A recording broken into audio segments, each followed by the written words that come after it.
नमस्ते प्यारे विद्यार्थियों। आज हम इस वीडियो में ब्याज निकालना सीखेंगे, वो भी साधारण ब्याज। क्योंकि ब्याज की आवश्यकता हमें पड़ती ही रहती है। हो सकता है कि कोई पड़ोसी हो, वो आपसे धन उधार लेके गया हो, या हमने किसी पड़ोसी से धन उधार लिया हो, या कोई और व्यक्ति आपसे पूछ ले कि भाई हमने अपने एक पड़ोसी को इतने रुपए इस ब्याज की दर से इतने टाइम के लिए उधार दिए, तो बताओ मेरे कितना ब्याज लगेगा या मेरे को कितना ब्याज लेना है। जब इस टाइप का क्वेश्चन आपसे पूछा जाए ना, तो उसमें आप साधारण जो ब्याज है वो किस तरह से निकालेंगे। तो ब्याज का जो परसेंट का जो सिस्टम होता है ना, उसका मतलब है कि 6% की दर। इस 6% का मतलब क्या होता है? 6% का मतलब ये होता है कि हर 100 रुपए पर आपको 6 रुपए ब्याज के देने होंगे 1 वर्ष के लिए। जो ये दर होती है ना, ये 1 वर्ष के लिए दर होती है। यानी 100 रुपए का ब्याज, 100 रुपए का ब्याज है ना, वो यहां पर कितना बनेगा? 6 रुपया बन जाएगा। कितने वर्ष का? 1 वर्ष का। अगर आप 100 रुपए को 1 वर्ष के लिए किसी को उधार देते हो या किसी से उधार लेते हो और उसने दर 6% वार्षिक बताई है, तो 1 वर्ष का 100 रुपए का ब्याज होगा 6 रुपया। यदि वो 200 रुपए का ब्याज पूछ लेना, तो भाई 6 रुपया बना था 1 वर्ष का 100 रुपए का, तो 200 रुपए का डबल हो जाएगा। यानी वो कितना बन जाएगा? 12 रुपया बन जाएगा। तो ये बात होती है वार्षिक, यानी 1 वर्ष पर यह ब्याज देय होता है। लेकिन जब आपके पास वर्ष ही ना हो, वो महीने में चला जाए, तो हम क्या करें?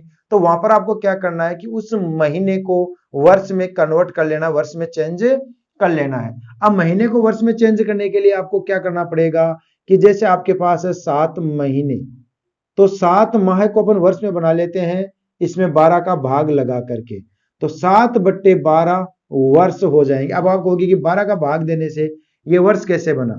तो जैसे मैं आपसे पूछूं कि 24 हमारे पास महीने होते हैं, तो 24 महीने में वर्ष कितने होते हैं? तो आप कह दोगे कि 2, क्योंकि 12 महीने का 1 वर्ष होता है। तो अब आप क्या करेंगे? इस 24 में 12 का भाग लगा दें, कि मैंने यही तो कहा था ना कि महीने का यदि वर्ष बनाना है तो उसमें 12 का भाग लगा दीजिए। महीने का वर्ष बनाना तो उसमें 12 का भाग लगा दीजिए। हमने 12 का भाग लगा दिया, वर्ष बन गया। वैसे ही आप 24 में 12 का भाग लगाएंगे ना, तो यहां पर आ जाएगा 2। तो बात समझ में आ गई होगी। जब भी आपको महीने का वर्ष बनाना हो, तो उसमें क्या कर लेना? आपको 12 का भाग लगा देना है। तो हमारा महीना तो वर्ष में कन्वर्ट हो गया, दर हमारे पास पड़ी है और मूलधन हमारे पास है ही। अब इसका हम साधारण ब्याज निकालेंगे। तो एक साधारण ब्याज के लिए हम फार्मूला इस्तेमाल करेंगे। साधारण ब्याज कह दो या सरल ब्याज कह दो, चाहे इसको सिंपल इंटरेस्ट आप कह सकते हो। तो साधारण ब्याज का फार्मूला होता है मूलधन गुणा दर गुणा समय। मूलधन प्रिंसिपल गुणा दर को रेट से कह देंगे, और यहां पर होगा समय, यानी टाइम आ जाएगा हमारे पास, और बटे में कितना आ जाएगा? 100। ये इसका एक फार्मूला होता है। बस शर्त यह है कि जो दर और समय है ना, ये दोनों इसमें वार्षिक होने चाहिए, वर्ष के ही होने चाहिए।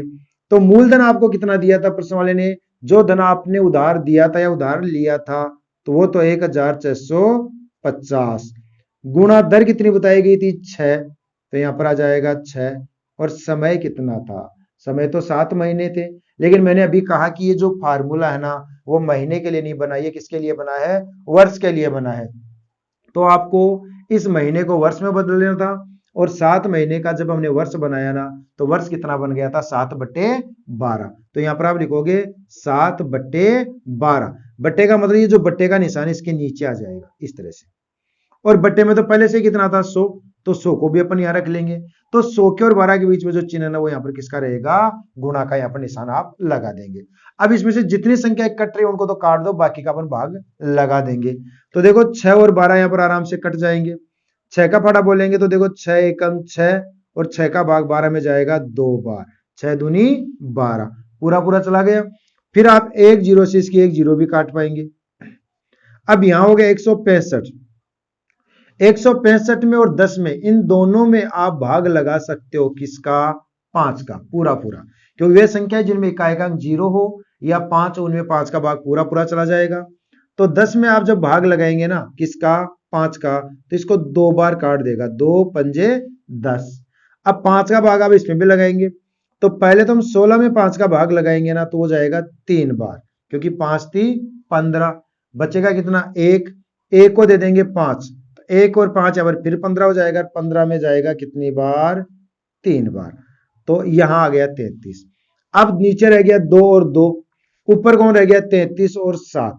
अब आपको क्या कर लेना, 33 को 7 से गुणा कर लेना है ऊपर, क्योंकि ऊपर वाले ऊपर गुणा हो जाएंगे, नीचे वाले नीचे गुणा हो जाएंगे। 7 को 3 से गुणा करेंगे तो 7 21 हो जाएंगे, हासिल के होंगे 2। फिर 7 को 3 से गुणा करेंगे 21 और 2 हासिल वाले आप जोड़ देंगे तो 23, 231 और बटे में 2 दूनी 4। अब आपको इसमें 4 का भाग लगा देना है। 4 का भाग लगाने पर जो मान आएगा वो आपको 1650 रुपए 6% की दर से 7 महीने के ब्याज की राशि यहाँ पर आ जाएगी। तो 4 का भाग लगा देते हैं।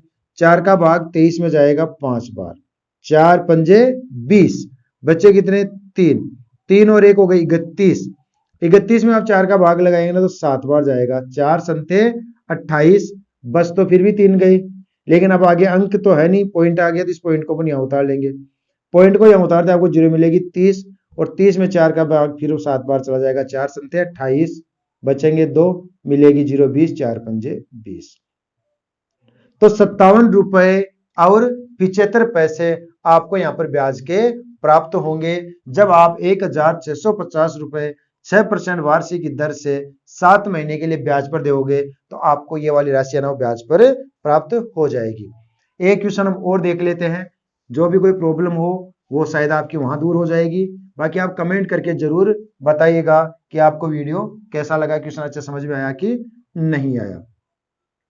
जैसे आपको मूलधन दे दिया जाए 1200 यानी 1280 रुपए, और आपको दर यहां पर दे दी जाए 9% वार्षिक,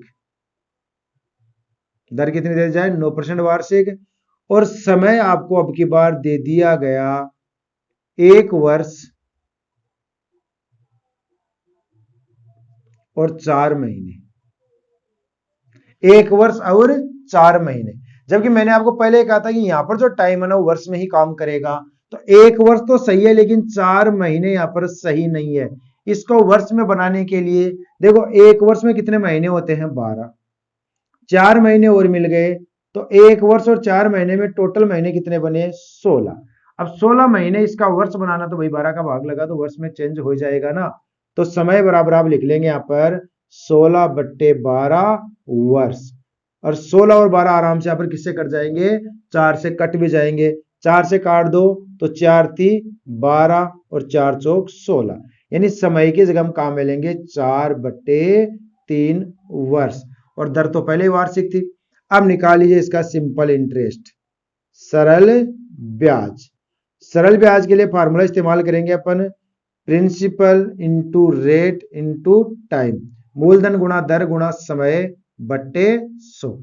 अब बोलो मूलधन यानी प्रिंसिपल वैल्यू कितनी है 1280 इंटू रेट, दर थी यहां पर 9%, और टाइम आपको बताया गया था 4/3, बट्टे में 3 था तो बट्टे के नीचे आ जाएगा, और बट्टे में पहले से कौन था 100। यहां पर ये वाला 3 इसको काट पाएगा कितनी बार में, 3 बार में, और दोनों की एक जीरो भी यहां से कट जाएगी। बाकी अब और संख्याओं को अपन काटेंगे नहीं, इनको गुणा कर लेंगे और बाद में भाग लगा देंगे। तो देखो 4 को हम 3 से गुणा कर लेंगे तो 4 × 3 12 हो जाएंगे, और 12 को आप इस 8 से गुणा करेंगे ना तो 12 × 96, 96 का 6 और हासिल की हो जाएगी 9। फिर 12 को 2 से गुणा करेंगे, 12 दूनी 24, और 24 में आप 9 जोड़ देंगे ना तो 24 और 9 जाएंगे 33, 33 का 3 और हासिल की भी 3। फिर 12 एकम 12 और 3 15, 1536, और भाग लगा देंगे 10 का। 10 का जब आप इसमें भाग लगाओगे तो एक ही तो जीरो है ना नीचे, तो ये वाला जो पॉइंट है वो एक अंक आगे खिसक जाएगा, यानी इसको हम लिखवाएंगे 153.6 हो जाएगा। लेकिन रुपए के लिए पॉइंट के बाद में 2 अंक लेने पड़ते हैं, क्योंकि रुपए में पैसे होते हैं 100 और 100 में होते हैं 0 2, तो जब भी आप रुपए और पैसे की गणना करते हो ना तो पॉइंट के बाद में 2 अंक नीचे तो हम 1 0 और लगा देंगे, तो 153 रुपए और 60 पैसे आपको यहाँ पर ब्याज के मिलेंगे यदि आपने 1280 रुपए 9% की दर से 1 वर्ष 4 महीने के लिए उधार दिया, तो हमें ब्याज के रूप में 153 रुपए और 60 पैसे मिल जाएंगे। तो यदि आपको ये ब्याज का क्वेश्चन अच्छे से समझ में आ गया हो तो वीडियो को लाइक करना, शेयर कर देना, और चैनल पर पहली बार हो तो चैनल को सब्सक्राइब भी कर लेना। और कमेंट बॉक्स में अपनी राय जरूर बताएं कि आपको ये क्वेश्चन कैसा लगा, अच्छे से समझ में आया कि नहीं आया।